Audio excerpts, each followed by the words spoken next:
ଚାଲୋ ଟିକେ ଖାଇ ଆସିଲି ଯାଇକି ଶୋଇବା। ଏ ଭଗବାନ କଣ ହେଇଛି?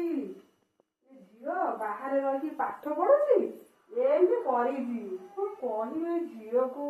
ହେ ପ୍ରଭୁ, ମାନେ ଶାନ୍ତିରେ ବି ଟିକେ ରଖେଇବି ମତେ ଦଉନି। କଣ କହିବି ଏ ଝିଅକୁ? ଏମିତି ହଷ୍ଟେଲରୁ ଆସିଲା ଏମିତି କରୁଛି। କଣ କରିବି? କେତେ ସଜାଡ଼ିବି, ଶୋଇ ଟିକେ ଦଉନି, ବସେଇ ଟିକେ ଦଉନି।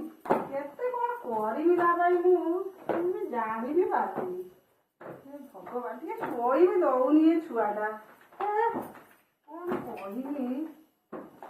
କଣ ହେଇଛି? ଦେଖ ଦେଖ ଦେଖ ଦେଖ, ଏଇ ଝିଅ ତାର ଏଇ ଦେଖ ଚଷମା ପଡିଛି, ଏଠି ତାର ଏଇ ବ୍ଲୁଟୁଥ ପଡିଛି, ଯୋଉଠି ଯାହା ପାରିଲା ସବୁ ଏଇ ରୂପାର ପାଉଁଜି ତାକୁ ବାହାର କଲା, ଏଠି ଫେଙ୍ଗିଦେଲା, ଯୋଉଠି ଯାହା ହେଲା ସବୁ ଫୋପାଡ଼ିଲା। କିଛି କଉଠି ଟିକେ ସଜାଡ଼ିକି ରଖିବନି, କିଛି କରିବନି।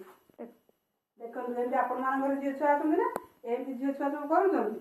ଏମିତି ଦେଖ, ଏମିତି ଦେଖ, ଆମ ଘରେ ଆମ ଝିଅ ଦେଖ କେମିତି ସବୁ କଣ କରୁଛି। ଏଇ ଦେଖ ଏମିତି ସବୁ କରୁଛି।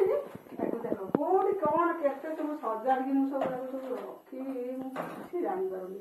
ଟିକେ ମତେ ଶୁଆଇ ବି ଦଉନି, କି ମତେ ଶୁଆଇ ବି ଦଉନି। ସେ ଛୁଆ ଏଇ ଚଷମା ପଡୁଛି, ସବୁ ପଡୁଛି।